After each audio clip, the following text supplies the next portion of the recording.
Ladies and gentlemen, welcome to Meanwhile Here on Earth. This program features in-depth conversations with the leading names in the subjects of UFOs, abductees, the paranormal, panel discussions, and the very best and brightest of the next generation of writers and researchers.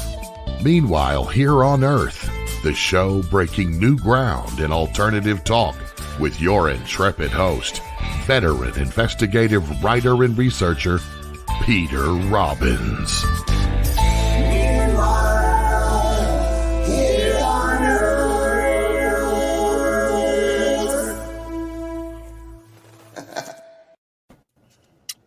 Good evening, afternoon, or morning, whatever it is for you, and welcome back or welcome to Meanwhile Here on Earth with me, Peter Robbins, and my guest for the evening. You are watching live on KGRA Digital Broadcasting, and you can be also watching live on KGRA's YouTube channel. When you subscribe to KGRA Digital Broadcasting, you gain access to their huge archive of programs on UFOs, UAPs, and the paranormal. And if you subscribe and you use my name as your password, when you subscribe, PETER, you receive a full 30% discount. Yes, it's true, 30%. Other than that, you have the option of a 3 free day subscription, and you can always listen to the show, audio only format, at Spreaker.com, and always at no choice. So tonight, January 3rd, is auspicious for me in that it is the 24th anniversary of my mother's passing. My mom was an extraordinary woman, very supportive of me in this work, and very supportive of so many people in so many respects. She died exactly the way she wanted to, which was going to sleep one night and not waking up. And I remember her with great affection. And on this very first show of the new year, I am delighted to bring back an old friend. Our guest tonight first appeared on the show on February 8th of last year. And the show was so popular that so many people asked me to bring him back that is just what we're doing. Just took a little longer than I thought it might. Donald R. Schmitt is the former co-director of the J. Allen Hynek Center for UFO Studies in Chicago, where he served as director of special investigations for 10 years. He was a special investigator for Dr. Alan J. Hynek prior to that. He is a 7-time, possibly now 8-time best-selling author. His first book, UFO Crash at Roswell, was made into the Golden Globe-nominated movie Roswell. And his book, Witness to Roswell, was the #1 best-selling UFO book in the world for 2 straight years. He is also co-founder of one of my favorite museum locations in the world, the International UFO Museum and Research Center in Roswell, New Mexico, which is, as said, not just a museum, but also a world-class UFO research center and probably the finest public library on the subject of UFOs available that I am aware of in the English-speaking world. Don Schmitt, welcome back to Meanwhile Here on Earth. Peter, I'm sorry it has taken this long, but we've all been distracted, whether by world events or even our personal lives. But I knew all paths would still lead back to you. So thank you for having me back on. My pleasure and our pleasure. And kind of a boring year with not much going on. Well, unfortunately, and you certainly provided as far as ample praise for our museum in Roswell. And in our 27-year history, who would have predicted that in the midst of, global shutdown and restrictions, both travel, as far as air traffic and just general inconvenience and a different type of lifestyle that many people have had to adapt, that we are coming off of our highest attendance in our entire history in Roswell. And so anyone who, would like to, claim that the sky is falling and that there's nothing positive, there's nothing that we can look forward to or be hopeful for, well, I'll cite our museum, because we would have never predicted, in the face of as often as we were shut down and restricted by the government in New Mexico, and to come off of our best year of all time. So we are approaching 5 million visitors, 5 million from, again, all over the world. And for having had the wonderful opportunity of lecturing throughout the world, Japan, Australia, China, South America, throughout Europe, the UK, in almost every state throughout the country. And that Roswell has certainly become a household word. Yeah. And synonymous not with anything conventional. I don't care when I sat down and had dinner with 2 of the cosmonauts in Moscow, or meeting as far as with the Chinese ambassador, meeting with Ross Colbert, as far as who worked for CBS, the 60 Minutes show in Australia. And for all these people to come away accepting that, my God, we're talking about not only the biggest cover-up, but about the biggest story of the millennium. Yeah. And I'm proud of the fact that it truly has become synonymous with that very term, that you can't think Roswell without thinking some form of shenanigans and suppression on the part of specifically the United States government. And isn't it ironic that in the midst of all that, here we are in the precipice of the government finally saying, gee, why didn't anybody ever tell us about this before? We were listening. We were paying attention. It's like, no, you weren't. It's no different than people who constantly within the media bring up, well, if this all happened with Roswell, how come nobody was ever talking about this? How come there were no whistleblowers? And it's like, no, they've been talking about this since with Jesse Marcel, the head of intelligence, went public. He was diagnosed with terminal emphysema. He went public in 1978. So we're talking now over 50 years. So you people, it's just that you haven't been listening, because there's been a long list, a chorus line of witnesses who have gone public, who have been brave enough to sign sworn affidavits and provided video depositions, and have stood up and said, we were there, and this was a craft of unknown origin.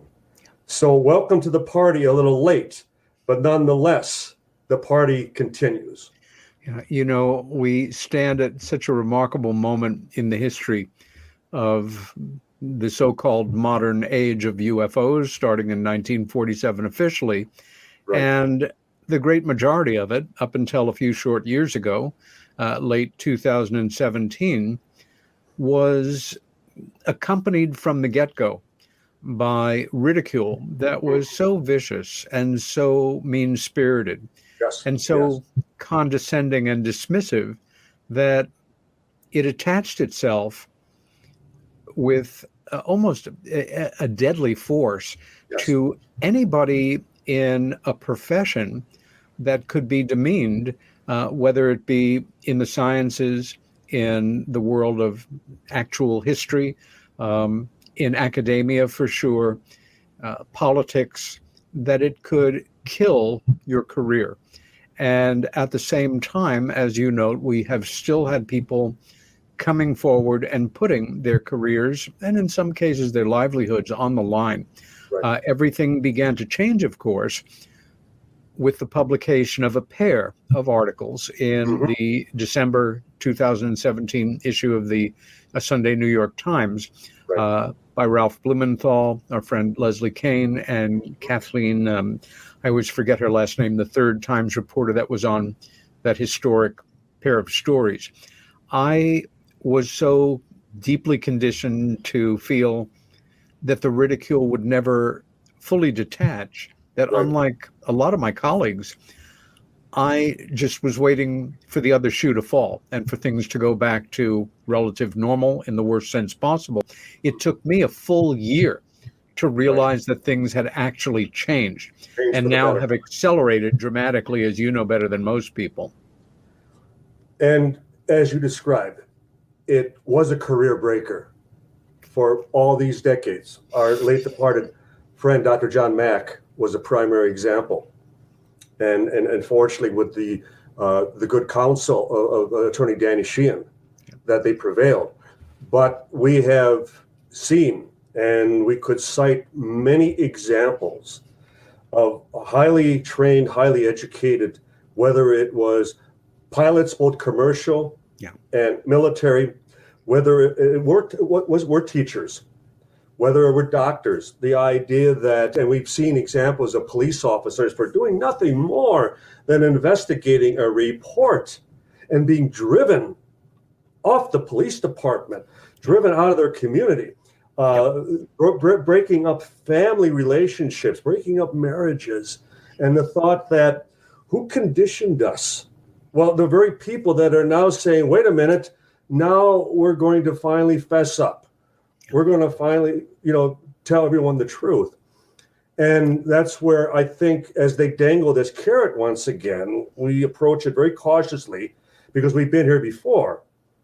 And the very consideration that the very arbiters of that suppression, of the propaganda that made this topic a non secular, the idea that you couldn't even talk about this in mixed company without, everyone either humming, as far as the opening to X-Files or, suggesting that you needed to go to confession or seek an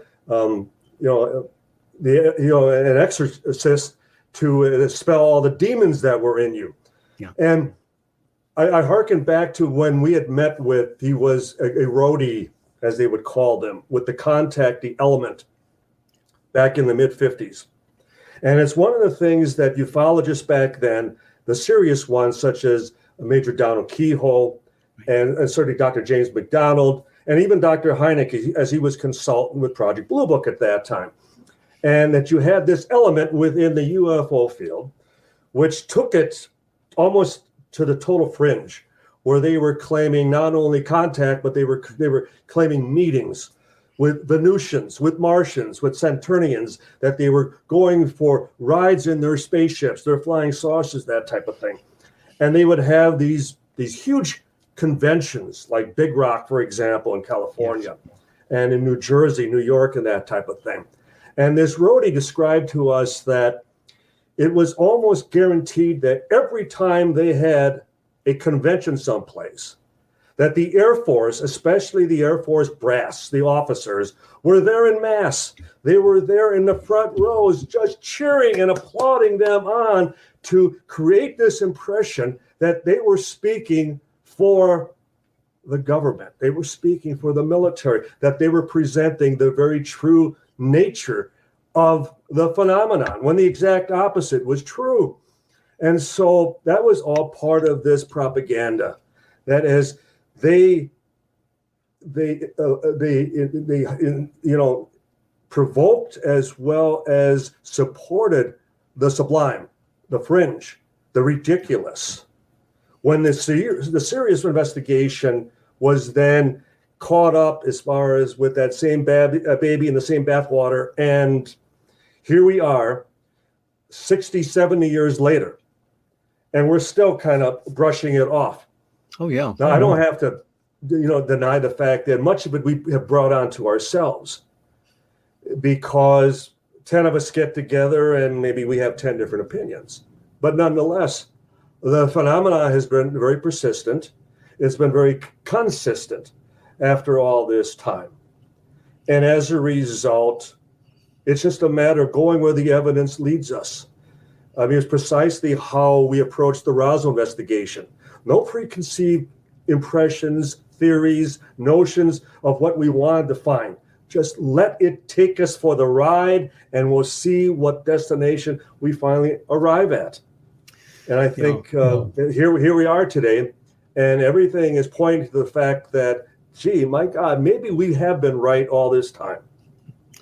When people in the media have put forward various presentations about this over the decades. When it comes to the more exotic aspects of UFO studies, the ones that are so difficult to wrap your head around if you have no experience with it, and you are severely challenged by it, the fact that people are taken, that they have histories of being abducted, that runs through family bloodlines, that we have beings that are part us and part them. It's assumed that it's all anecdotal, but in fact, there is a great deal of physical evidence, the kind of evidence you could bring into a court of law. It's simply ignored. Look at the work of the late, great Dr. Lear. He was specialized in removing truly anomalous implants from people's bodies, all of which had no signs of entry, all of which we now know. And this brings up a question that for me was in the back of my mind until Lear really established it as a fact. When you get a splinter, it turns red. The white blood cells are signaled and, rush to the defense. Violator, right.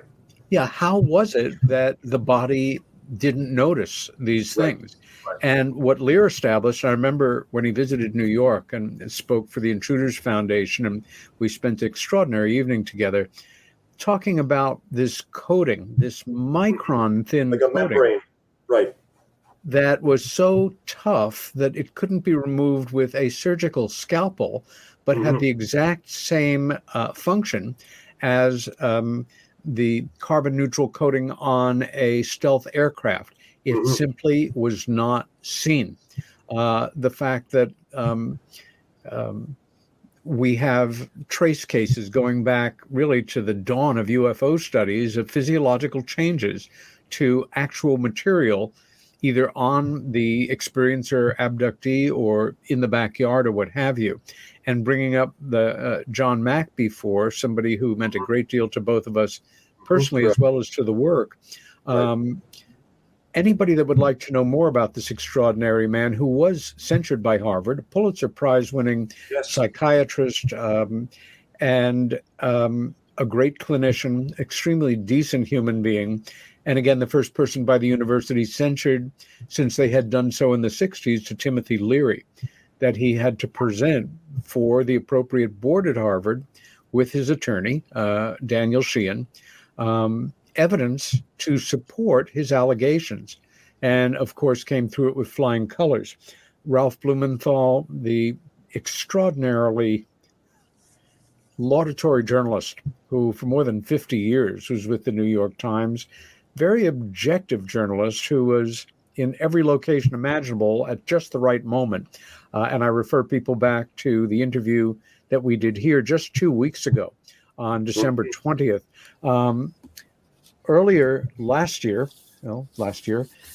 Ralph came out with what will stand as the definitive biography on John Mack, and very much worth your reading time.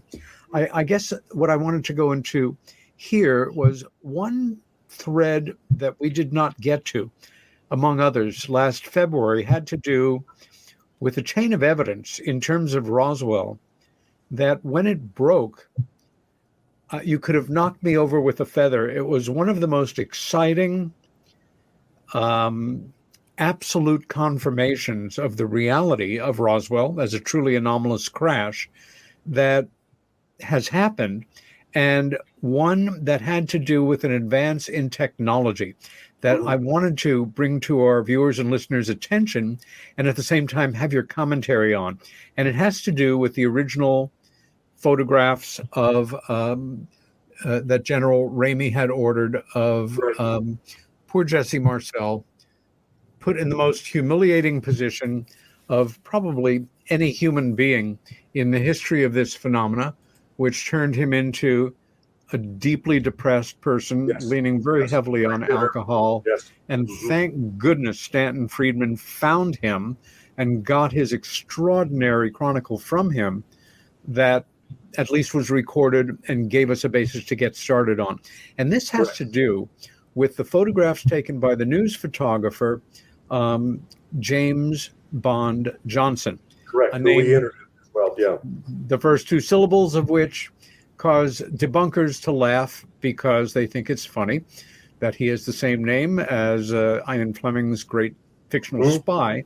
But in fact, when James Bond Johnson was named by his parents, James Bond was not even a flicker in his eye. And what we have is that cable in Ramey's hand that was unreadable at the time, but due to advances in optics technology,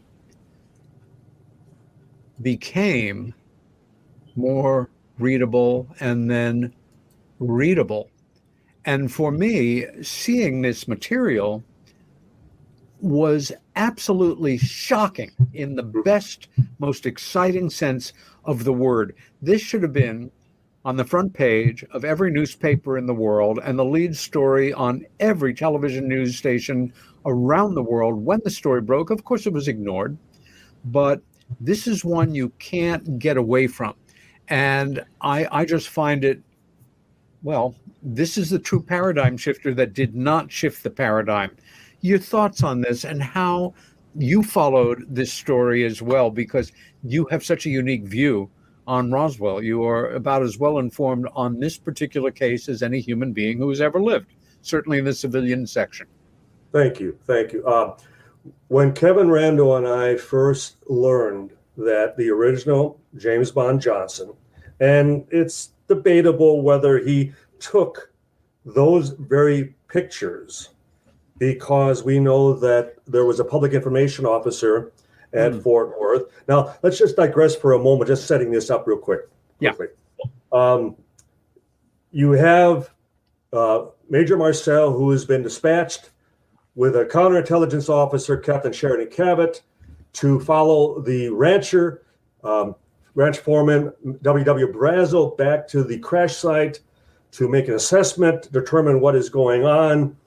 And they arrive for the next day's press conference or press meeting, staff meeting, I should say. And on Tuesday, July 8th, they put out a press release. The Roswell Army Airfield, the first atomic bomb squadron in the world, announces that they have actually captured a flying saucer. Yeah. In other words, the first atomic bomb unit is claiming they got one.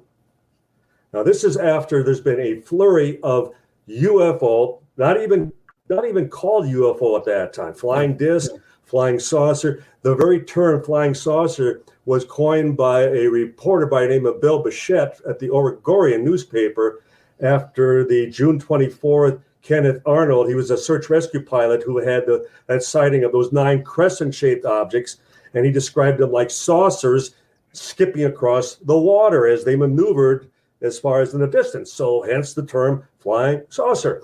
So Roswell claims they got one.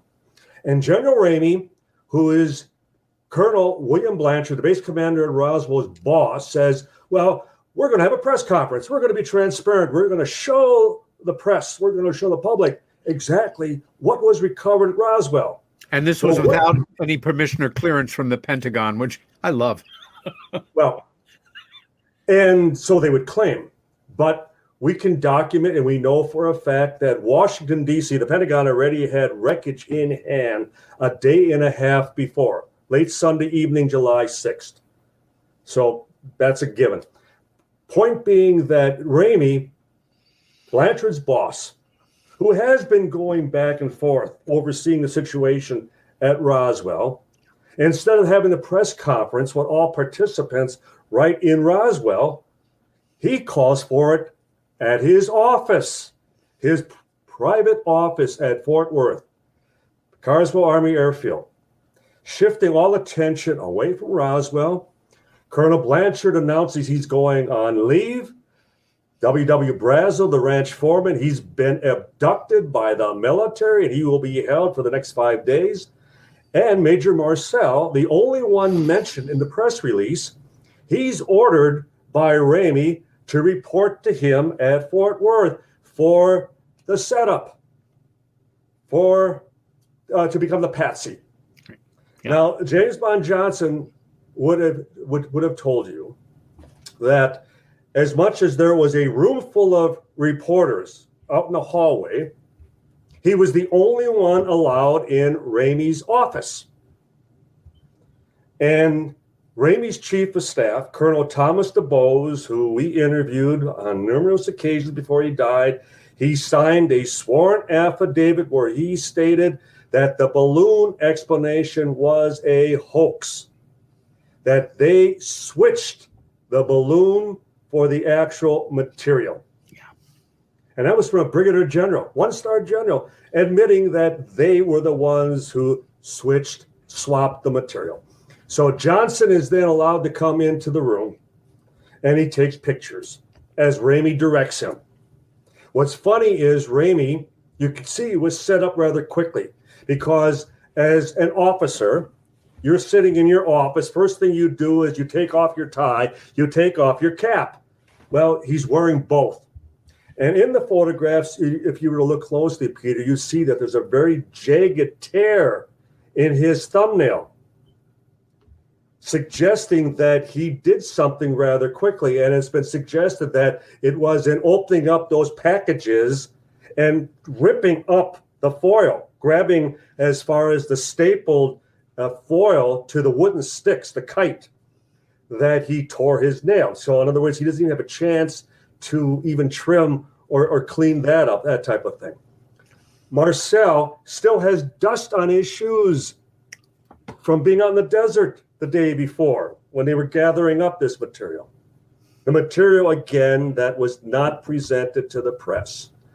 And Ramey is pictured in 4 of the shots, 2 by himself, 2 with his chief of staff, DuBose. And in 4 of those shots, he's holding that telex.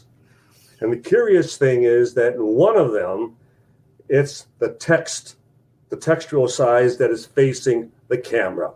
What made him reverse that? Did he catch himself and he flipped the paper around for the next 3? So in other words, was it something sensitive? Was it something already that nobody was supposed to know about because it talked about something more than what was on the floor in front of them?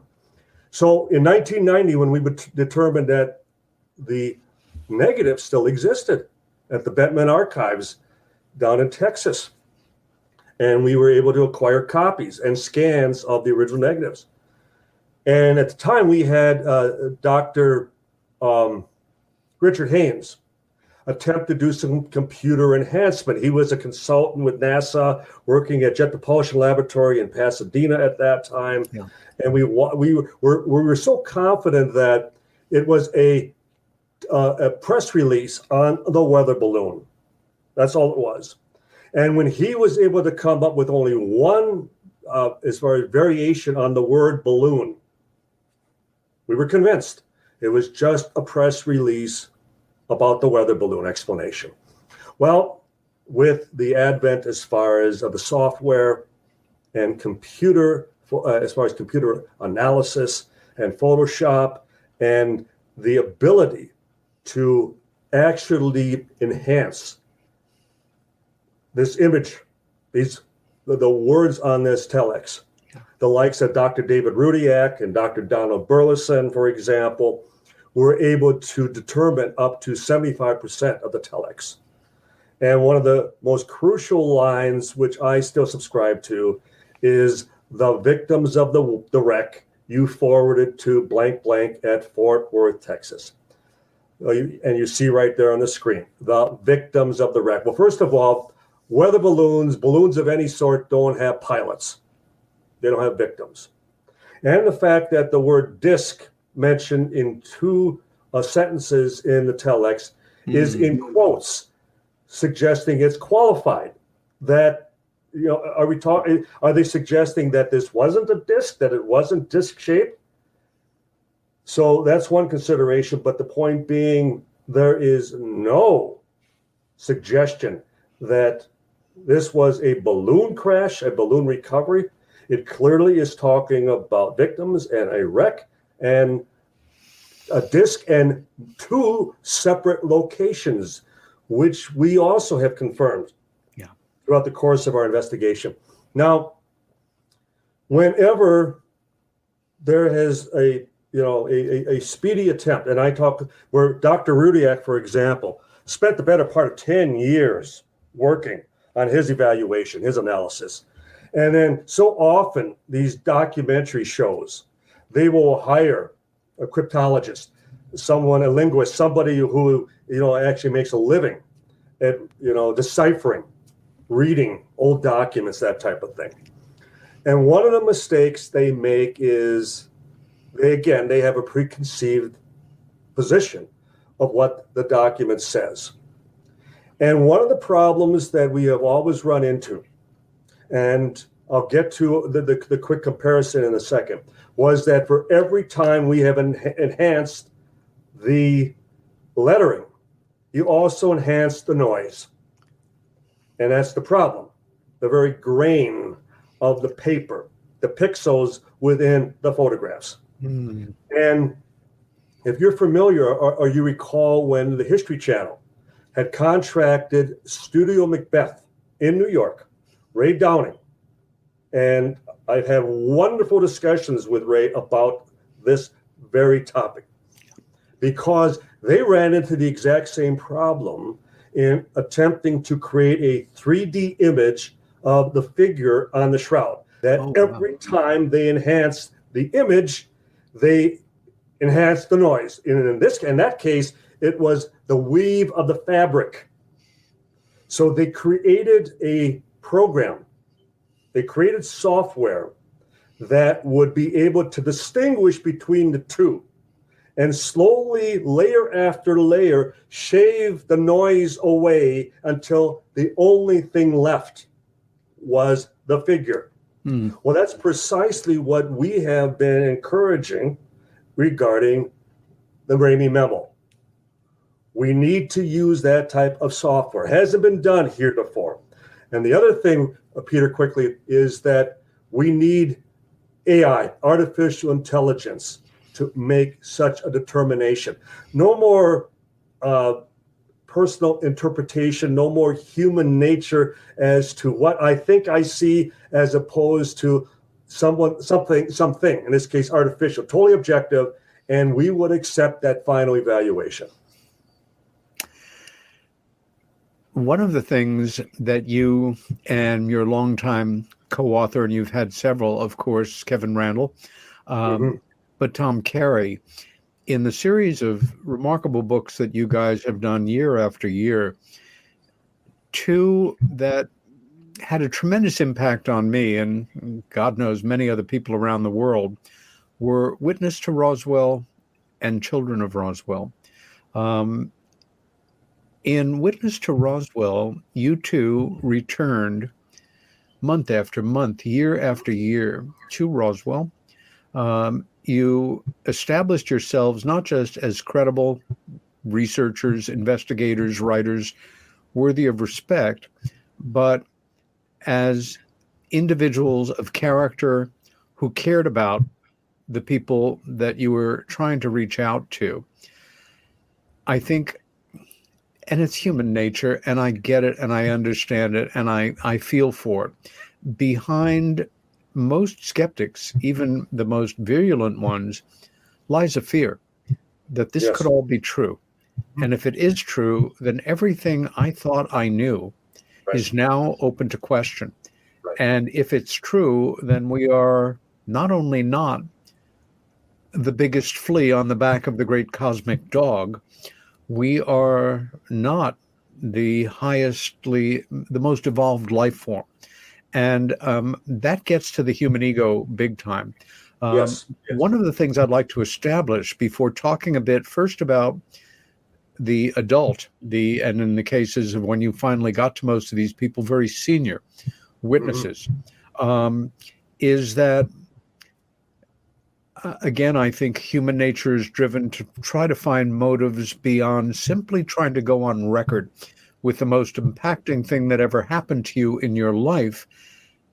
But did any of these witnesses that you approached ask you for money? Did they express a desire that they wanted to be famous? Did they express a desire that they wanted to be on television, be treated special? That there was something other than simply wanting to go on the record while they were still here in corporeal living form? All to the contrary. In fact, if there's one thing that we discovered very early into the investigation, there was a total reluctance. There was a fear on the part of the actual witnesses. And when I say actual witnesses, that we can establish that they were there back in July of 1947. They were stationed at the base, the Rouser Army Airfield, at that precise time. They lived in the community. They worked in the area. They owned ranches. They were hired hands. I mean, first of all, we have to establish that they were at the scene of the crime, so to speak. Yes. So anyone who wants to suggest that, well, it's one of the reasons that Tom, for example, Tom Carey, he makes it as far as part of our investigation that we always collect the obits, the obituaries, and we ask for pictures of the headstones. And so you name almost the witness, and we can also provide as far as so in other words, this person existed. I mean, you can claim, like one of the skeptics recently is now claiming that Kevin Rando and I have made it a policy of interviewing dead people. Yeah. Well, come on, let's stop being cute about it, because if that's the only argument you have left, then you have lost. Yeah. You're not even close, sir. And so and Tom would tell you one of the most difficult things is approaching people cold. Because more times than not, they slam the phone down on you. More times than not, when we would blindly go to their homes because we couldn't tip our efforts, we couldn't telegraph what we were looking for. And how often Tom would stay out in the car. I'd go to the door just with the hope that, and so often it was the wife who would just crack the door and, "I'm sorry, my husband has nothing to say to you." Or, "We were told you were going to be coming by at some point." And as a result, you're quickly schooled that there's a bigger hand within the game here. There's someone that is still monitoring the situation. There's someone that is still reminding these people that they better keep their mouths shut. And I think a primary example would be the public information officer from Roswell, the late Walter Hott. He was a first lieutenant, and he was the one who actually wrote that press release as dictated to him by his boss, Colonel William Blanchard, that they had captured a flying saucer. And it's one thing to hear it from Walter, but to also hear the same accounts from his wife, Patricia, that for 30 years they were getting late night phone calls, 3 o'clock in the morning, warning them, threatening them, that if they ever talk about this again, that there would be hell to pay, that they would face, a reprisal that they would regret for the rest of their lives. And just imagine, I'm Walter Hott, and I have someone from Washington, if that be the case, threatening my wife, threatening my spouse, threatening my loved one over a damn weather balloon. And so these people, these skeptics, they have no idea. They have not even walked in our shoes for a minute. They've never met any of these people. I love it, for example, the first time that when our first book came out, UFO Crash at Roswell. And I was in studio in Chicago with Walter Hott. And Kevin was actually on set in Washington with the late Larry King. And with Kevin was the chief debunker, arch skeptic, Philip J. Klass. And I love the fact that Klass was asked by King, now, Mr. Klass, have you ever been to New Mexico? Well, no, Larry, no, I haven't. Well, have you ever talked to any of the witnesses? Well, no, Larry, I haven't. And King, fine. Then what are you doing here?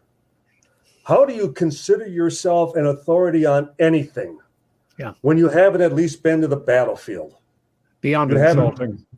Yeah, it is, and to the families, and then to learn that Mac Brazel, again, W.W. Brazel, the foreman, long deceased, and yet his family, and it was his son Bill, and he calls me up on Christmas Day, within 2 months after this happened, on Larry King, and he's furious.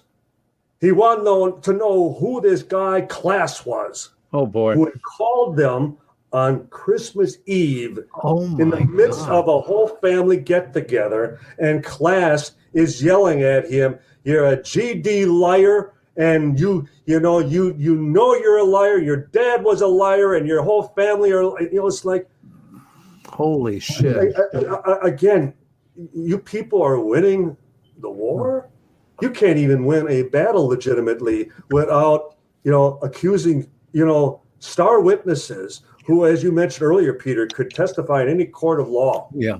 As we have had judges, we have had lawyers tell us numerous times that just imagine the chorus line of firsthand witnesses that we could provide if they were still all living, and all testifying to the very same incident. Yeah. Something that was extraordinary, that was beyond human comprehension. And how many witnesses could the government present? Well, it's 75 years later, and we're still waiting for their first one. So, Mr. and Mrs. Skeptic, I'm sorry, you haven't won any of the battles. You haven't won the war, because if you're so confident you have, why do you continue to engage us? Why do you continue to try to draw us back onto the battlefield if you're so damn sure that you've won? It's because you haven't, and you never will. One of the most insidious tactics that, for lack of a better euphemism, the government has used, or the Air Force over the decades, is when any of these witnesses have had the courage to emerge and become public figures in a relatively modest kind of way, in great part through your work, Tom's, Kevin's, etc., that rather than jump in and take a statement and try to prove they're wrong or that they're misleading, they simply ignore them and let them die. Right. I was reminded of that just this past October 19th, being in the audience in the National Press Club at Robert Salas's, God bless him, Nukes and UFO event, where we had 4 honorably serving, past serving United States Air Force officers, all of whom in one way or another had been involved directly in UFO nuclear events, and none of whom were being called to testify in this newer, more open climate. And I would expect all of whom will be gone by the time that anybody in Congress says, oh, gee, it would have been really good to have them give firsthand testimony. We know that, they're on the record, that we have them on tape, but it's a moot point. Through you and through Tom, I had the privilege of meeting maybe, I think, 4 or 5 of these individuals over the years in Roswell. And one gentleman you introduced me to, I don't remember his name. I marked it in my copy of Witness to Roswell. He was well into his 80s at the time, as I recall. And it was a quiet time. I guess people were lecturing. We were sitting in the main hall. And he said, tell Peter your story. And it was basically, he was part of the crew that flew the wreckage and the remains of the beings on board to 8th Army headquarters in Texas. I know exactly who you're talking about. That's the late Arthur Osachuk. There you go. And Arthur was saying that when they got the word that they were going to make this flight, that they were playing a game of baseball or softball. They were on a ski range. They were on a ski range. Pick it up from there, if you would, because I want people to hear this as close to accurate as possible. It was an unscheduled flight. And the reason we even learned about this, now mind you, this is a day after the press release has gone out, which was at noon Mountain Standard Time, New Mexico time. And then 5 hours later, General Ramey, just retracts the whole story. The whole These timelines that you guys have established are incredibly tight, sometimes hour by hour. Continue actually on. minute by minute, even minute by minute, based on the documents. And so I'll give you a quick example. At 6:17, within an hour and a half after Ramey not only has canceled the resumption of the flight that Marcel was on, originally slated for Wright Field in Dayton, Ohio, actual wreckage that was going there for testing and analysis. And Ramey, for having explained it away, is nothing more than a weather balloon device. Neoprene rubber, reflective foil, wooden sticks, string, and masking tape. At 6:17, the FBI Bureau office in Dallas refutes that explanation. And it actually states in a telex that we have copies of that based on their telephonic conversation between their FBI office in Dallas and Wright Field in Dayton, Ohio, this is not true. And they say that we don't care what the general has told the press. The flight is going to resume. They're still taking the actual wreckage on to Wright Field. And then the Pentagon reiterates that. In fact, Peter, anyone can go and pull out all the press accounts from that time. The point being that as much as the balloon explanation swept this under the carpet, the media picked up on the fact, then why did the wreckage go on for testing if it was just a balloon? Why do you need to test a very common off-the-shelf balloon that even a 5-year-old child would have recognized? So it kept stirring things up. And I think because they couldn't plug all the leaks, so to speak, that things got out of hand. But fortunately, they're coming off World War II, where the government, specifically the military, is walking on water. And that if the military made some pronouncement, even reversed course, they create a straw man, they build it up, then they tear it down. It's gospel. Yeah. We accept it. We don't question it. Today, I think they'd have a much more difficult time getting away with such shenanigans. But they took that risk, and they got away with it. They got away with it. And so that flight, though, that went out the next day, July 9th, about 4 o'clock in the afternoon, these men were on the skeet range, and we tracked down every and any one of them who were on that flight. Lloyd Thompson, Robert Slusher, Arthur Osatroop, who you had the good fortune of meeting, Felix Martucci. And there were 2 others that wouldn't talk to us. But the point being, we had a copy of the manifest so we could confirm the flight. And the amount of security as far as involving the aircraft, the B-29. And the curious thing, Peter, that we didn't even put this piece of evidence together, was that their assigned aircraft, their B-29, this was the 393rd Bomb Squadron, and I'm describing the men that were part of that crew. Their aircraft was called the Necessary Evil. Whoa! Well, but they were not assigned to that aircraft. They had to substitute another plane, another B-29 called the Straight Flush. So it always bothered us. Now, why another aircraft? Well, guess where the Necessary Evil was as far as at the first dropping of the atomic bomb over Hiroshima. It was the weather plane. It had all the weather equipment. They were part of that squadron that flew in. And then it made sure that the target was perfectly clear as far as the sighting and as far as the targeting before the midair detonation, before the bombardier gave it the green light. And so it was the weather plane. And all that equipment remained in the bomb bay because they needed an open, as far as storage area, which the Straight Flush could provide. And they taxied over bomb pit number 1, which is where they normally would keep an atomic bomb. It's a highly secured area, lethal force.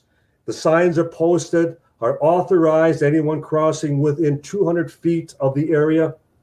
And they taxi to the pit, and it's under armed guard. We even found one of the guards involved. Let me jump in for one moment here and correct me if I'm wrong, Don. Was it Arthur who said one of the things that stuck in his mind and distinguished this flight from any other that he was involved in peacetime? And let's remember, we are flying from Little Roswell, New Mexico to, is it San Antonio as the headquarters? No, this would have been Carswell again in Fort Worth. Okay, but we're going from New Mexico to Texas. General Ramey again. General Ramey's on. They reinstalled the machine guns. Mm-hmm. Okay. In other words, was the plane armed in the event that they had to take lethal action? Say the plane went down and to prevent people from coming in to the crash area, if that be the case, one could only speculate. But It was enough that OSA troop questioned, why was the aircraft armed? Okay? And then why did it have an armed guard around the bomb pit? And a large rectangular crate would hoist it up out of the pit into the underbelly, into the bomb bay, and the guards accompanied it. During which time, none of the crew were allowed on the plane. And when Correct. they got back on the plane, they were not allowed to come close to the cargo, which was under armed guard. Absolutely correct. And they were not allowed to talk between themselves. In fact, the pilot, his last name was Eubanks. He was constantly on the radio. Anytime there was any conversation overheard, he was yelling into the radio, "Keep your damn mouths shut." And so they arrive, first of all, they fly below 10,000 feet. Well, the bomb bay wasn't pressurized. It didn't have oxygen. So that too, accounting for the fact that the armed guards were back there. Now, people think that you can just sit in the cabin of the aircraft and it's an open passageway into the bomb bay. Well, I've been in B-29. It's a porthole. It's just big enough for you to squeeze through from the cockpit into the bomb bay. And then it's a door. It's a swinging circular door. It's a porthole, port door. And so they arrive at Fort Worth.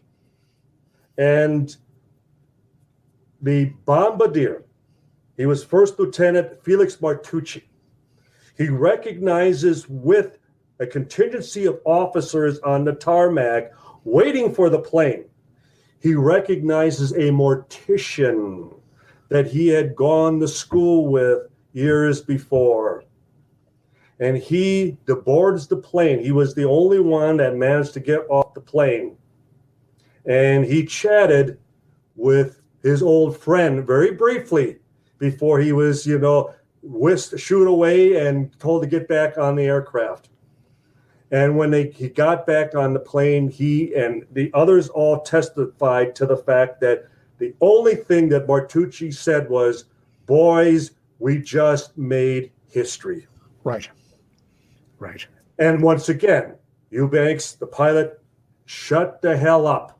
And they were told not to say another word. They were told that once they even arrived back at Roswell, they were not to even discuss the flight with their families, no one else within their unit. And later they were told they were simply flying the general's furniture from Roswell over to Fort Worth. That's all it was. They were hiding his furniture in the bomb pit where they would keep an atomic bomb, and it was under heavy guard, and it was a mortician waiting for the furniture. So it's like, okay, they didn't see the cargo, but when you plug it in to the other events that transpired, like, for example, Peter, I can tell you where that B-29 was through the night. And it was down on the south end of the tarmac, the south end of the Roswell Army Airfield, with as far as a 7-foot fence erected around it, under heavy guard. And if we recall the stories of the personnel, whether at Building P3, the one of the B-29 hangars, now called Building 84, and whether there or at the base hospital, one of the common descriptions given regarding the remains from the crash was the smell, that it was that overwhelming, it was that unearthly. And so we're gonna hold it. Believe it or not, we're going to hold it right there for a moment, because we have just blown through our first hour. If you are watching this, what you are watching is a colleague who epitomizes what real research and investigation is about. And if he sounds angry, he is. All these years later, so am I, and so should you be. This is Peter Robbins with Don Schmitt. On Meanwhile, Here on Earth, we'll be back in 3 minutes.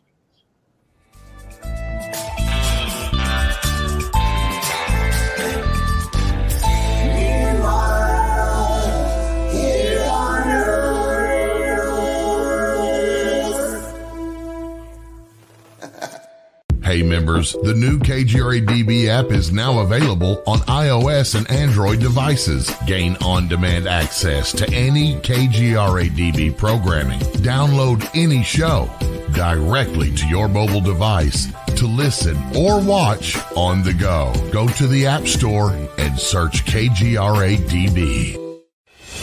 Welcome to the new KGRA digital broadcasting website, thekgradb.com.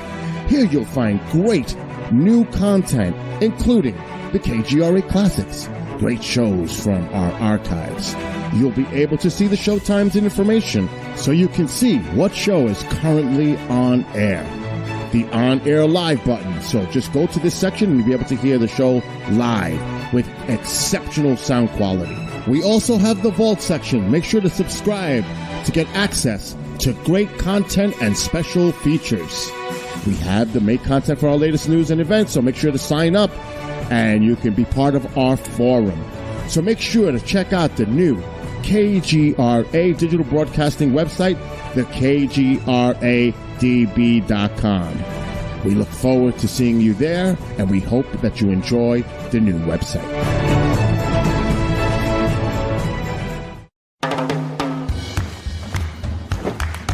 I don't want to talk about it.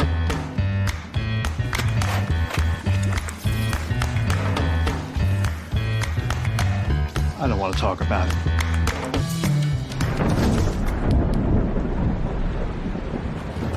Families don't have to talk about everything, but they should talk about how to plan for an emergency. Get tips and resources to make your family's emergency plan. Discover the Observation Deck, a one-of-a-kind virtual event platform that takes video conferencing to the next level by using avatars to navigate a campus. There's so many areas and activities to choose from. There's a 1,000-seat auditorium, an expo hall, a nightclub, and even a beach. So come attend a conference, take a class, or hear a lecture on the incredible Observation Deck campus. Go to theobservationdk.com.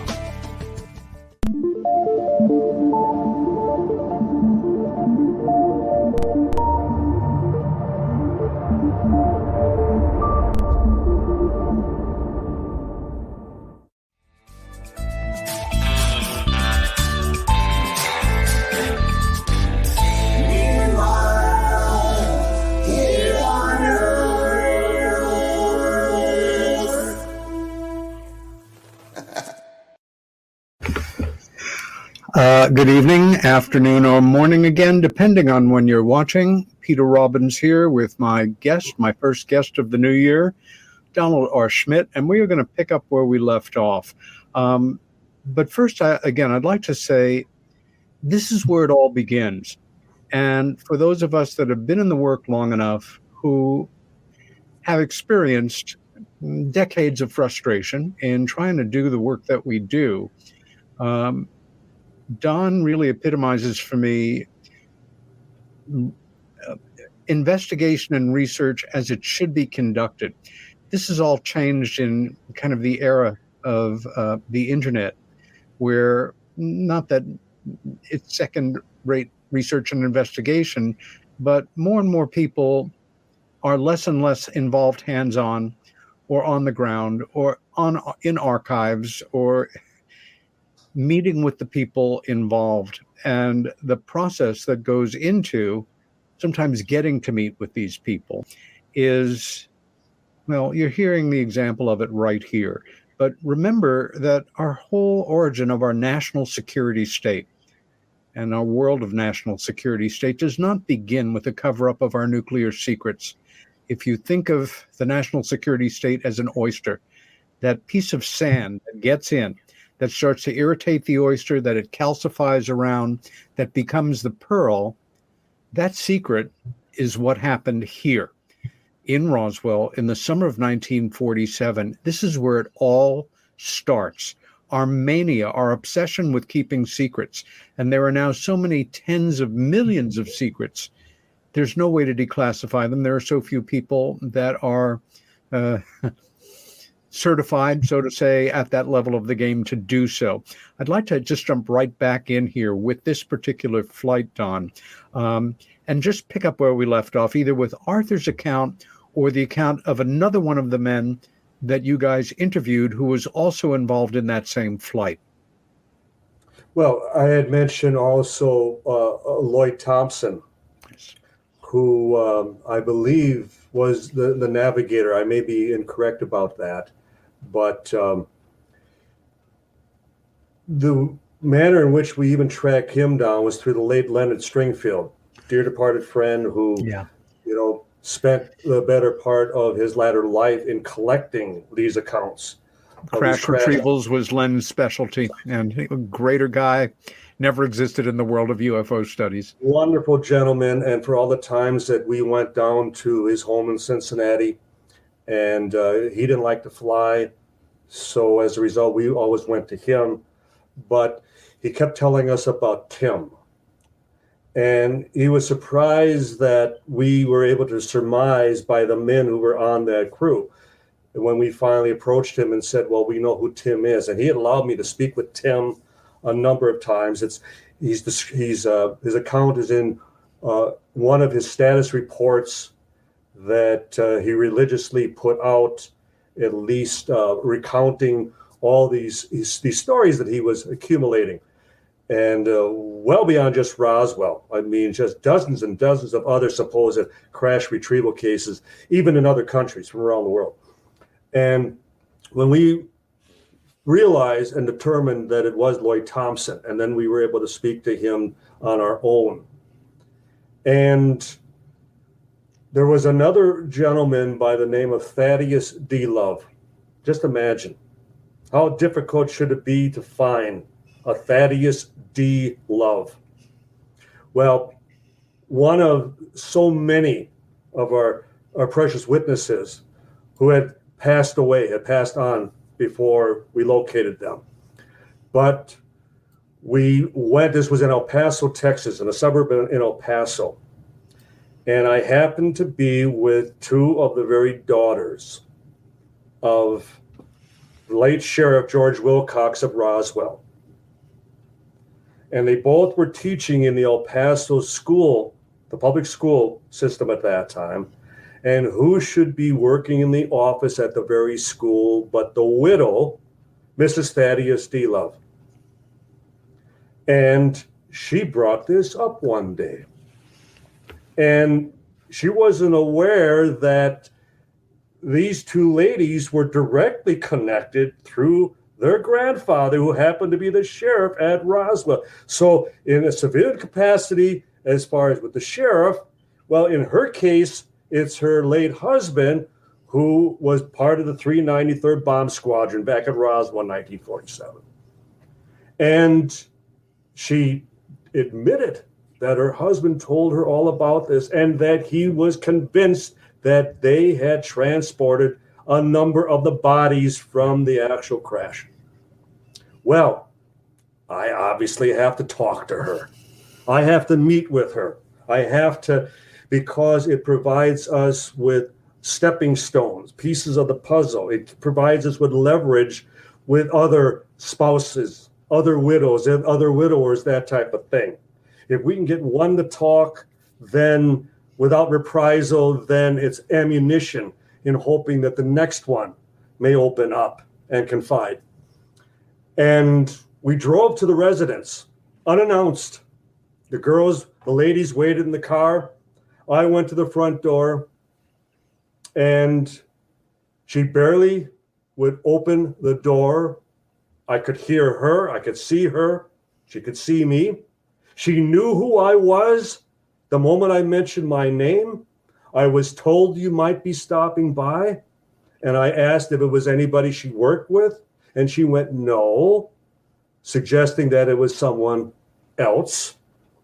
And then I told her what we thought we knew without going into detail. I didn't want to lead her. I didn't want to coach her in any way. I just wanted her to confirm that her husband was on that flight. And every time, and no matter how I circled back, she kept repeating, my husband told me never to say another word about this. And I have no intention of defying his last wishes. And so I tried again, but it was, the same response, to the point, if you ever call again, I'll report you to the police. Sure. And I think that's where the novice, the armchair investigator, we're not just talking about a sighting. Now you see it, now you don't, that type of thing. We're talking about the whole enchilada. We're talking about the granddaddy of all UFO cases. Yeah. It's one of the reasons I've led 5 archaeological digs at the debris field. We've interviewed to date over 600 witnesses, either directly or indirectly involved. And as I've also have painted the picture, Peter, as you know, how often we would finally strike gold. We'd find someone. They were there, 1947. And to learn they just passed away a year before. We had others that died just months before we located them. We had another where we're talking with the wife, and she's just returned from the funeral.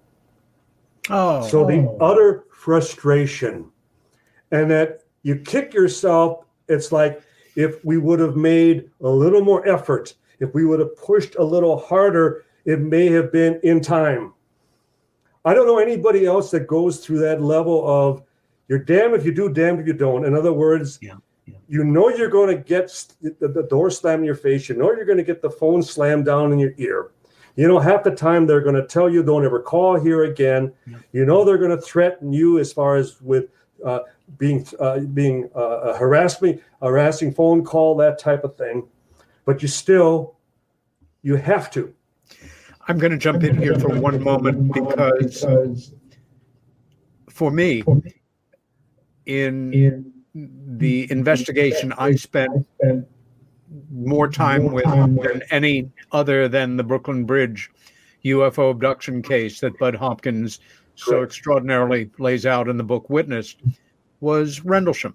And over the course of the years that I was involved in that case, I returned to Suffolk, England many times. And sometimes it would take several years and several trips to win the trust of somebody. And several times what was put forward to me when I finally was able to meet with the witness, and they were open with me, was to give me a part of the story that fit like a glove into what I knew, had established, had on paper, had backed up by other witnesses, only to end it by saying, but of course this is just between us. You can't use this material. And thinking of any possible way other than being unethical and simply not observing their wishes to try to get them to change their mind.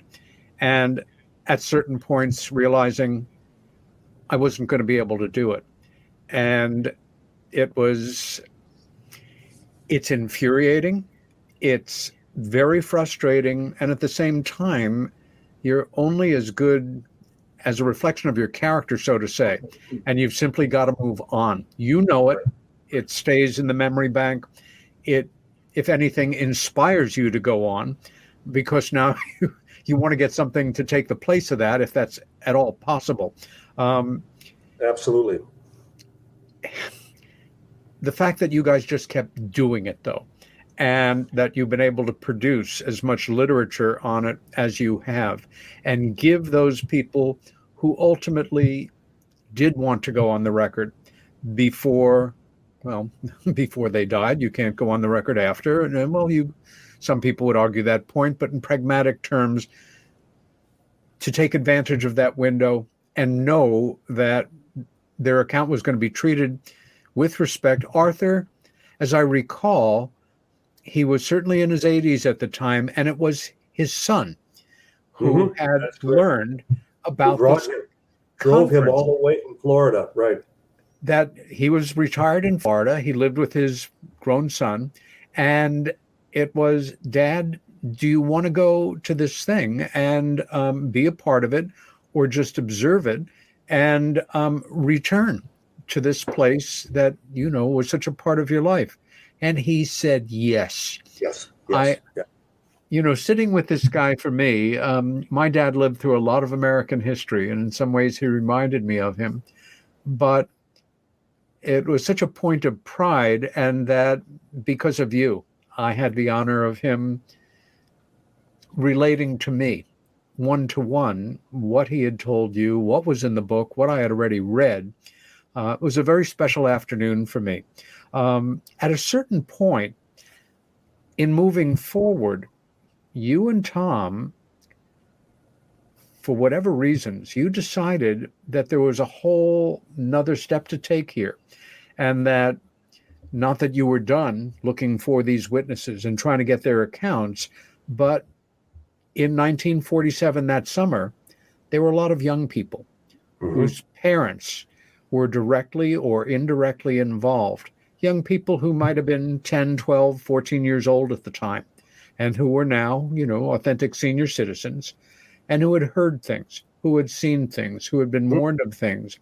And one of the things that came out of this, that I remember, no witness-driven testimony in 40 plus years in this work has had a deeper impact on me, is that, and if it had been one witness, I might have discounted it or subdued it, even though it came from you and Tom, but that it was repeated over and over. There was a cadre of military police officers who seemed to be specially trained to sit down with these young people.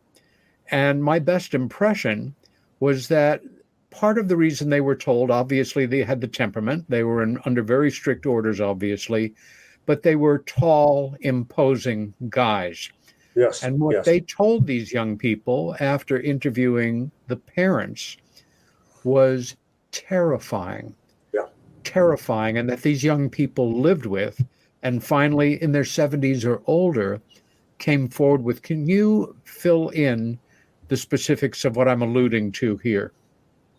Absolutely. And again, I'm not a parent, and I know that you aren't a parent, or at least that we know of, as we often joke, that type of thing. But just imagine your son or your daughter has seen something they shouldn't have. They've overheard something. They're privy to something sensitive.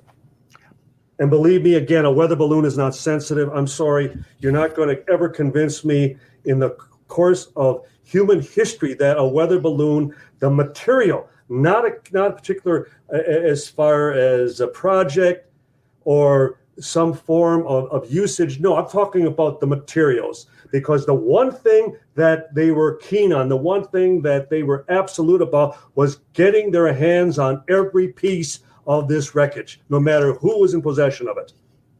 It had nothing to do with it being part of Project Mogul, something. No. They were absolute in their efforts to retrieve every last piece of this device. Okay, end of argument. So we always cite the example of Frankie Rowe. She was the daughter, 14 years old, of the fire crew chief, Dan Dwyer, back at that time. And Frankie was getting some follow-up examination after she had her tonsils removed. And so she stopped by the firehouse, say hello to her dad on the way back home. Well, he wasn't available. He was gone. He had taken off with one of their cars. It was another fireman by the name of Ed Reeves. And they headed north of town. Well, we'll get to that in a moment.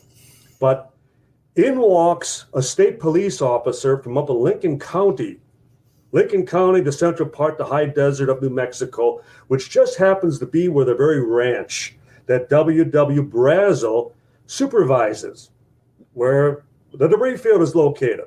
A debris field that covers an area almost a mile long of all this strange wreckage. And in walks this state police officer by the name of Robert Scroggins. And he reaches into his coat and he pulls out, did anybody ever see anything like this? He was on his way home. He had finished his duties for the day, and he lived in Hobbs, about an hour east of Roswell. So he is passing through Roswell, and he knows the guys at the firehouse, and he's got something to show them. And Frankie describes how one man after another, and he's telling them, crunch it up, crease it, fold it. And cut it, burn it, do whatever you can, he says. And she's watching that no matter what attempts they make at trying to deface and damage this handkerchief-sized piece of material, they're totally unable. And then she finally has a chance herself. And she's able to crunch it up into a ball, and she places it down onto the floor of the firehouse. And she said it was like quicksilver. It flowed like water. It just unraveled and just smoothed right out back to its original shape and size. Now, as you know, Peter, we have dozens of testimonies of the memory material, whether military, civilian, children involved. And then the fact that, as you described, that they would have to send in their strong arm personnel. And in this case, it was a former New York state policeman by the name of Arthur Philbin. 20 years he had been with the department, and he and a number of non-commissioned officers, they arrive at Frankie's home that evening. Her dad has, he's reported back to the firehouse because he was gone that afternoon, because he and Ed Reeves, hearing all the talk about the little men out at the crash site north of town, they drove out there and arrived just as the military convoy to cordon off and conduct the retrieval operation had begun. So her father saw much more than Frankie, all the way to the survivor, the survivor of the crash, okay? Well, anyway, Frankie and her sister, they hide in the bedroom. And then after they hear all the shouting out in the kitchen, bedroom door opens up, and there Philbin is with the baton and in his hand. And if you ever speak or say anything about what you saw this afternoon, you will never see your parents again. We will take you out into the desert, and that will be the end of you.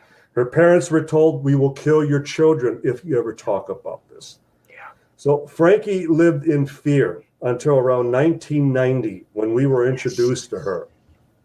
And it took us another good 6 months to get her to open up. And every time she talked about this, she wept, she sobbed. She couldn't talk about, hearing. Those words over and over again, you will never see your parents again. So another 10 years, 15 years would pass, Peter. And we had long known that Philbin, for all our efforts to track him down, had died around 1970. So 23 years after the incident, he already had passed on. Yeah. And he was a big hulking man, 6'4", 250 pounds, big booming voice, came into a room, he got everyone's attention, that type of thing. So you can imagine, he looked like a giant standing over Frankie and her little sister at that time. Well, anyway, Frankie calls me on a Sunday afternoon, and she was living on her mini ranch west of Roswell. After her husband James had died, she moved back into Roswell from Portales, New Mexico. And she said, I just had the strangest phone call. Gentleman told me that he was passing through New Mexico back to Arizona, and he wanted to know if he could stop by. And I said, well, Frankie, did you tell him he should stop? She said, I can't believe it. I actually said, I would be home and he should, happily stop by.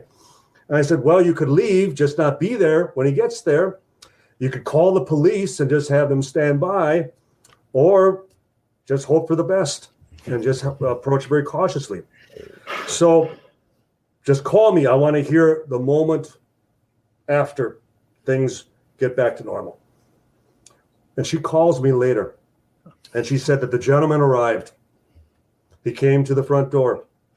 He stood there, and I've had the same account verified by the very gentleman. Frankie came to the door. He introduced himself. He knew about what had happened back in 1947. In fact, he said, that was my father, but long passed away. I hope you understand he was not threatening you in any personal way. He was following orders. He was a good soldier. That's what they did back then. But if he were still alive, he'd want you to have these. And from behind his back, he pulled out a bouquet of flowers. They fell into each other's arms. They wept together. And it was like, for the first time, there was closure.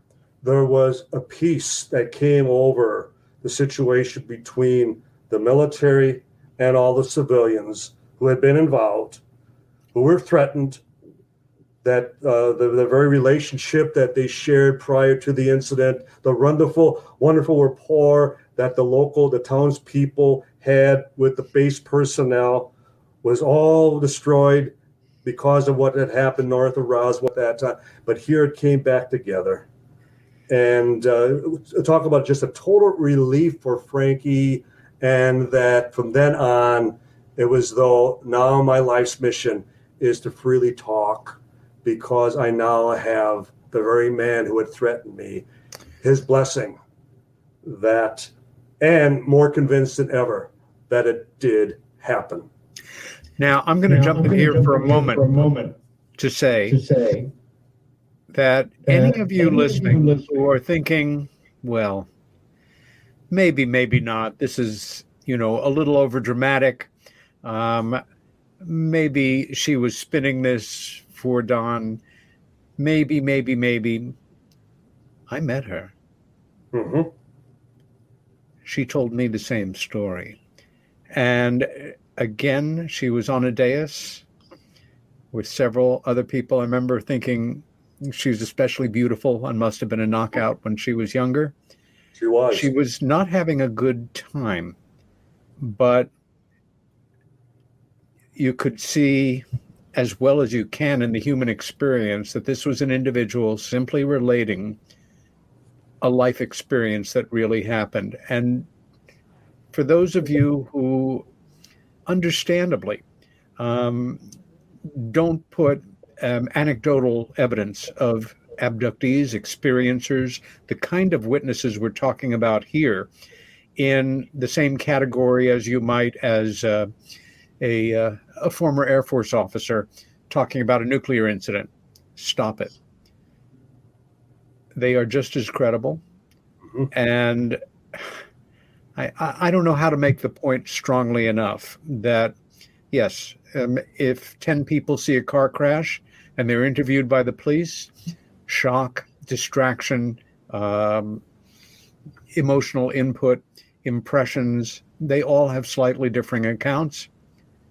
These things have happened to the people that Don and Tom and Kevin have documented so well over the decades. You need to read these books. Again, there's a litany of them. I'll show you the covers before we go off the air.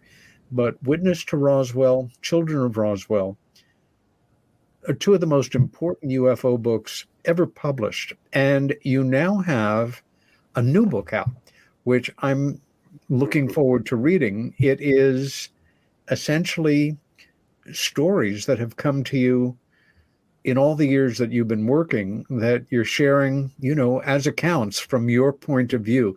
Can you tell us a bit about the new book? You are Touched by Roswell, Crash Encounters of the Rich and Famous.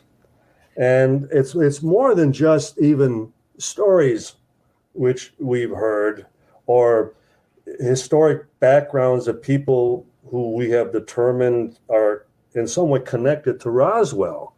But many of these people we have worked with in Roswell. They have come as far as at our invitation to Roswell. They were in the Roswell movie, and we remained in contact with as a result because they were that intrigued, that fascinated about the story. And so it's not a research book, but it's strictly an entertainment book. But I think all the readers will be just amazed at the hundreds of people that we have compiled, whether Jackie Gleason, whether Paul Harvey, whether Chris Carter of X-Files, whether Robert Wise of The Day the Earth Stood Still, West Side Story, whether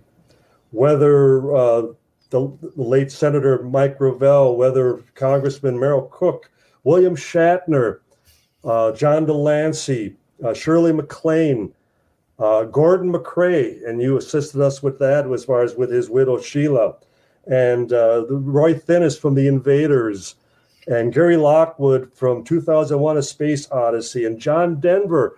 How many people in the audience know where John Denver was born? Well, he was born in 1943 at the very Roswell Army Airfield at the base back in 1943. And Demi Moore, the actress who was born in Roswell and went to high school there before heading out to Hollywood.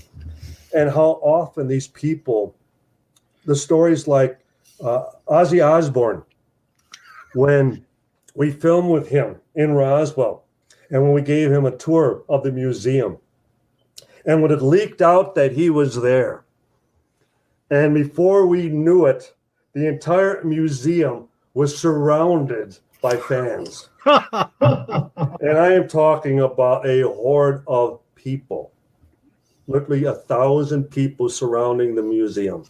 And the manner by which we contrived to sneak him out, the diversion that we set up, and to get him and his son Jack essentially out of Dodge, so to speak.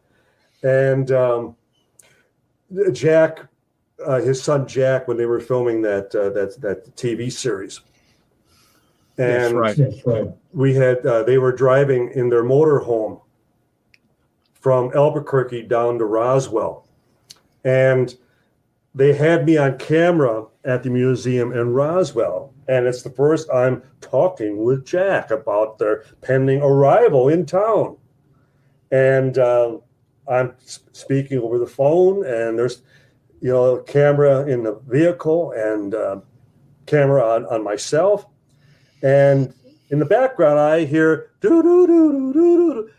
Well, I immediately, on camera, I say, "Tell your dad to knock it off." And Jack yells out, "Dad, shut the F up." And I'm going, oh no, I just told Ozzy Osbourne to shut the F up. I'm going to perks on this job sometimes are spectacular. I'm going to be meeting him in a couple hours, and I don't know if he's going to tell me where to go, or he could not have been nicer. We spent 4 days working together, and out at the hangar, out at the base, the museum, out at the debris field. I had him laughing at times that he would fall with his head into my shoulder and just shook with laughter. And so such stories, when the late Senator Mike Gravel. Yeah, a good man. Was a retired senator from Alaska, and he was living in California at the time. And Stephen Bassett put together, and it was a panel we did in L.A. one night. And I had just arranged for Senator Gravel to be interviewed by James Fox for his documentary, The Phenomenon, which I'm a co-producer on. And Stephen would set up these monthly presentations in LA, which happened to be a lot of directors and producers, people who were influential within the entertainment field. And so I was part of that panel that evening with Steve and our good friend, as you were talking earlier, the late Dr. Roger Lear and the late Senator Mike Gravel. And to sit there and we're talking, we're fielding questions on UFOs. And just as in today's climate, and the hope that we finally have bridged as far as a situation where you have, as far as a representative from the Democratic Party and as well from the Republican Party, that are saying, we want answers. We want to know if this indeed is something that is threatening national security. We want specific cases that involve infiltrations over SAC facilities, nuclear storage sites, as far as carriers and battleships, as far as out on the oceans, that type of thing. Are we dealing with something, again, that may be a potential threat? That's right. And I keep coming back, and I can't help but come back to Roswell, because I think, wouldn't it have been wonderful if the late Senator Barry Goldwater, when he had approached then chair of the Joint Chiefs, General Curtis LeMay, yes, about seeing the evidence at Wright-Patterson at Dayton, Ohio, and LeMay told him, hell no, and don't ever ask again. That if others would have come to his support and said, wait a minute, General, I'd like to see what you have there too. Yeah, and let's remember that Goldwater was a general in the United States Air Force Reserve. He was a major. He was a 2-star general, major general, whereas LeMay was a 3-star. So he outranked him. And let's also remember that Curtis LeMay, the unforgettable character, Dr. Strangelove. Yes, exactly. Yes. Well, what can I say? I know. LeMay was immortalized there in a way that he probably would not have been thrilled about. But yes. But let's, without having to rewrite history, LeMay was one of the generals post-World War II who wanted to finish what the Germans did in Russia. They thought that with the bomb in hand, let's end communism while we're at it as well. Yep. And so let's finish it here. But I would add the late Congressman Stephen Schiff of New Mexico, when we worked with him in the early 90s. And we would meet with him at his office on Capitol Hill. I'd meet with him at his home office in Albuquerque. I would talk to him over the phone because he saw that he was being stonewalled by the White House, by the Pentagon. He had sent 3 separate letters to then Secretary of Defense Les Aspin. I want to see the Roswell files. I want to see what the Pentagon, what the Defense Department knows about 1947 outside of Roswell, New Mexico. And he had a mandate from more than 90% of his constituents in New Mexico to do just that. Precisely. And I'm not a conspiracist by nature. People die of cancer at any given time. It's always a tragedy. But he was particularly young when he died. 51. And he was such a laudatory elected official and so courageous in trying to get to the bottom of it. And of course, we've heard since his passing that Dianne Feinstein of California had talked to him and had offered support, but it was contingent on his getting reelected. In fact, when the Air Force, when the Pentagon had their press conference in September of 1994, and they trotted out their new theory, Project Mogul. Same type of balloon explanation, but that was part of a top secret project. A Soviet spy balloon, that's all it was.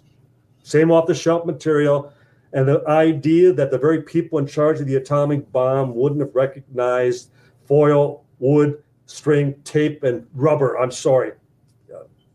That's fantasy as far as I'm concerned. Well, anyway, I was quite surprised, and I immediately called up the congressman because I thought he would then wash his hands of it. Yeah. He would do his Pontius Pilate, I'm done, I'm out of here.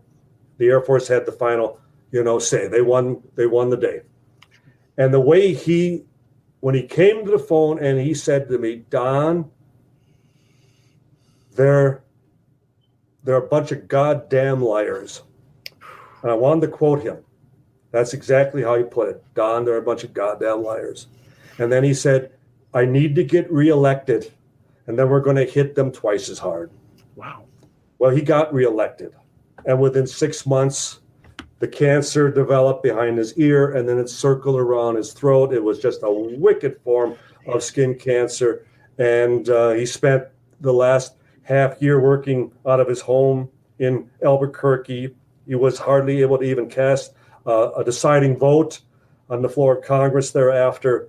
But let's just say I had word at one point that his very oncologist wanted to meet with me.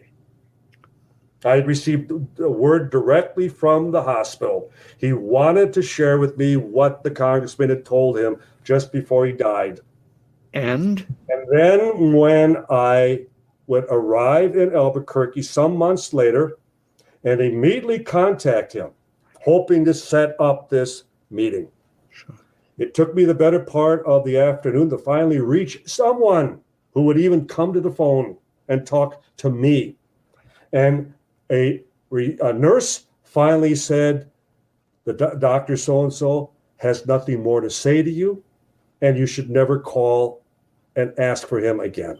Oh, shit. So, did he get the proverbial phone call? Did he get the warning? We've also had that too often in this investigation, where people are scared off, where they first tell us their whole story, and then don't ever call me again. And Peter, I can't tell you how often we have had wives that we've had to work around because they're protecting, and rightfully so, their husbands, and would plead with us, please don't bring this up with him. Don't ask him. Don't ever call this number again, please, because you're going to get him in such trouble. Again, over a weather balloon? Sorry. Not in the history of mankind has a weather balloon ever, caused anybody such, a lifetime of intimidation and fear. Speaking about a man who certainly suffered as much or more than anyone because of the quote-unquote weather balloon, the great Jesse Marcel Sr. I have a question for you, and I want to thank all of the wonderful people in our chat room for being as focused on this extraordinary show as they are.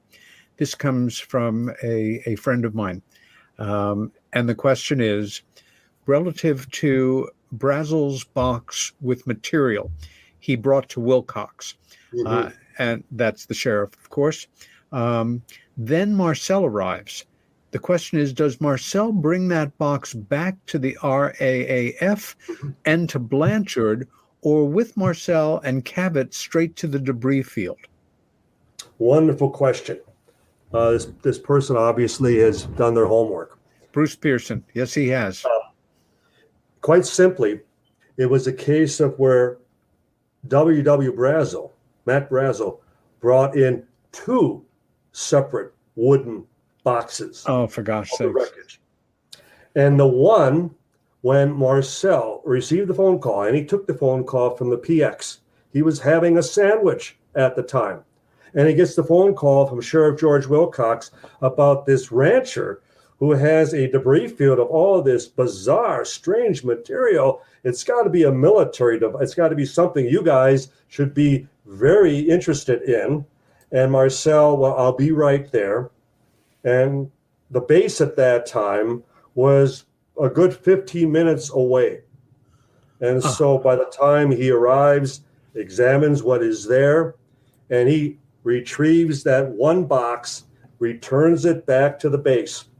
Now, we had questioned for a long time, and specifically with the Wilcox daughters, both Phyllis and Elizabeth, who happened to live on a split level, the upper level, split level, overlooking the lobby of the courthouse. and which adjoined their father's office. How ironic. And when we did a tour, we walked them through, we did a video tour of the courthouse just months before it was demolished, torn down. We wanted one final, as far as walk through the chain of events that transpired. Now, where did your father keep that box? And they both took us to the office and both opened up the closet and said, the bottom of the closet. And then they both described how within 2 days after the balloon explanation, they were home, they were there to first hear and then observe the building surrounded by military police. They stormed in through the front door, the cafeteria door to the to the west, and through the side door, which adjoined the firehouse at that time.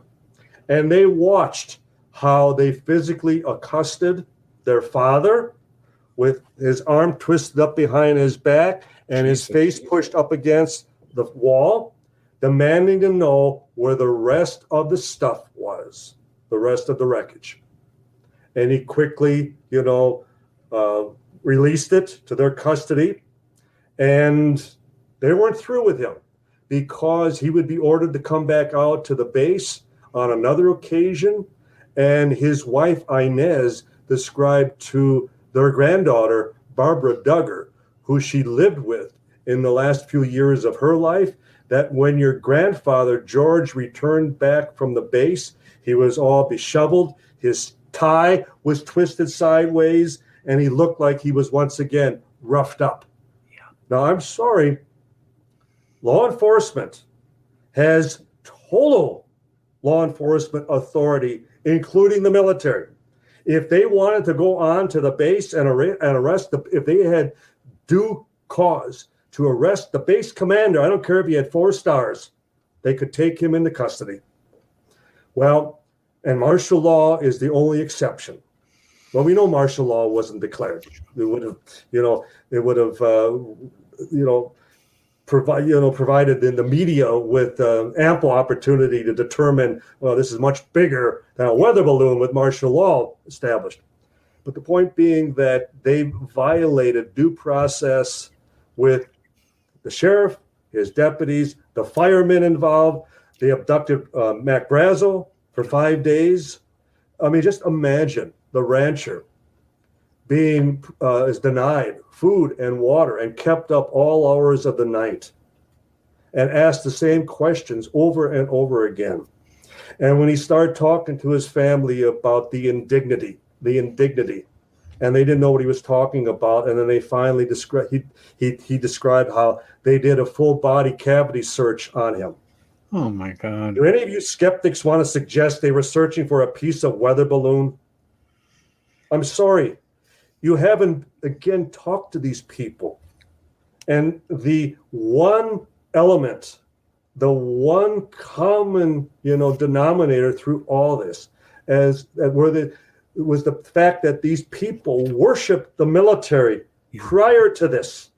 They had saved the world from Nazi Germany and Imperial Japan, and then to be totally betrayed and so embittered as to, my God, we know what we held in our hands and it wasn't from here. And then you turn around and tell us it's just a weather balloon. Yeah. And then you come back and threaten to kill my children over this. One of the great ironies of what you're talking about is at this moment in time, in many respects, and of course history is complex and, as they say, written by the winners, we were the country that in many ways we wish we were now. Mm-hmm. But these abuses, in later years, I have occasionally tried to put myself in the place of the policymakers around Truman, not Truman necessarily himself, and tried to not so much understand why they did what they did, but appreciate their fear, their feeling they were about to lose complete control Absolutely. of history. Absolutely. of our culture, of civilization, Exactly. and that they had to do some very ugly things or order others to do it. Don, you were involved. I mentioned it briefly in the introduction, in the making of a film that is so unlike any other film produced or made even remotely on the subject of UFOs. Partially, of course, based on the book that you wrote with Kevin Randall, Right. and with tremendous input from our dear friend and colleague Paul David, a Right. film called Roswell. And Yes. I've watched it probably a dozen times, I'm sure, over the years. It doesn't fit into any category of film. It's not science fiction, and it's not a horror film. It's not a documentary, and it's not even a what if. It's a fairly careful and thoughtful taking artistic liberties of discussing the impact of what was done to this one man to make him the patsy, the fall guy, the man who took the heat for what had happened, for being ordered to tell the truth, for telling the truth, and then within 24 hours being spun around on his ass and being left essentially to die an internal slow death. He became an alcoholic. He became a chronic depressive. And again, it's only through, well, initially, that the late, great Stanton T. Friedman heard about him, retired, as I recall, in Alabama in his 80s, went there, got his testimony, and everything started to change around that. His son, somebody we loved very much, somebody who had the same character as his dad, who followed in his footsteps, the late, great Jesse Marcel Jr., who never backed down from never his backed memory. down. And I wanted to ask you first, before I ask you about the film, the Wilcox girls, Sheriff Wilcox's daughters, when they described, and I had forgotten about the surrounding of the courthouse at this moment, not to mention the brutal treatment of their dad. How old were they at this time, give or take? Teenagers. So they were well aware of the situation. Yeah. What was interesting is that Elizabeth, one of the daughters, her husband, the late Jay Tulk, when we first talked with him, he just laughed it off. And, you boys are wasting your time. And it didn't matter that he, in already, expressing an interest in Elizabeth, would spend some time at the residence, at the sheriff's office, at the courthouse. And he then, upon marrying, the very sheriff's daughter, got to see and sense him. Now, you mentioned as far as Jess Marcel. It's interesting that George Wilcox lived out the rest of his life in a mental asylum. Oh, God. And we've learned and we've discovered that a good many of the people involved became roaring alcoholics. Frank Joyce, who was at radio station KGFL, to discredit him, they put him in a mental hospital for a full year. Never treated. He was told, just enjoy yourself. You got free room and board for a year, but, it's forever in your resume, that you were institutionalized at one point in your profession. Who's going to believe you? And you are right, Peter, in that. And I like to joke that, there was nothing in the Army field manual at that time how to deal with this. And so they had to resort to extreme measures for, again, something extreme, something extraordinary. And as one will note throughout the course of this entire program, I've described their behavior, but I have not attacked them or accused them of nothing more than following orders. They did what they felt was necessary for the matter at hand. What I am taking issue with is the skeptics And they're not even skeptics, they're debunkers, the scoffers who will just say, it never happened. Exactly. None of those eyewitnesses, Frankie Rose, she didn't experience that. They didn't come to her home. They're all liars. That's it. They're all liars. The onus then is on you, because it isn't just one single witness. As you heard me describe in the past, Peter, quickly, it's called the Rashomon effect. It's from a Japanese murder movie, yes. A Japanese murder trial. And the idea that we talk about like 10 people witness a car accident, 10 different accounts. But nonetheless, there's still a car accident. Same with this. You can have 10 different accounts of what transpired, but the point being something still crashed. Yeah. And so the Rashomon effect is that in a court of law, the defense, the prosecution, you have two sides to an event. It's up to, as far as you have your opinion, I have my opinion, and then there's what really happened.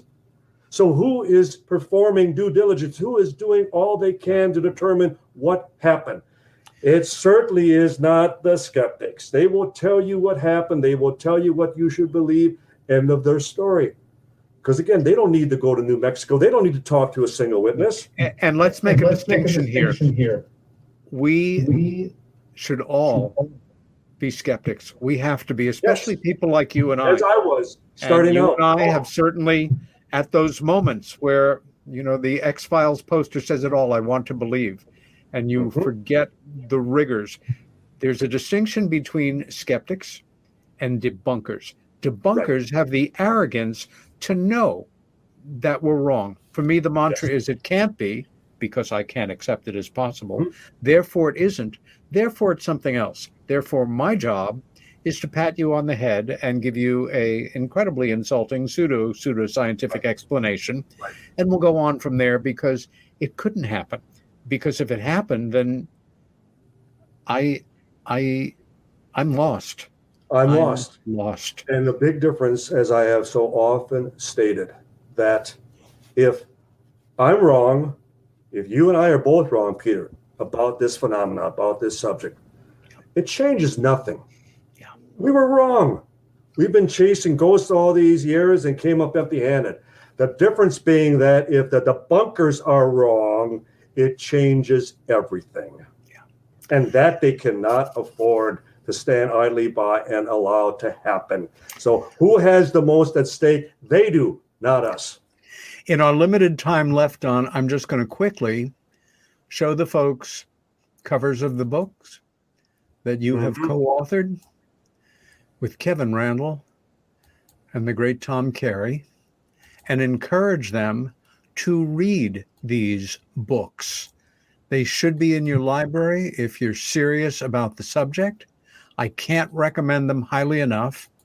And believe it or not, we are out of time. Can I ask you, my dear friend, to come back and continue this conversation in a couple of months?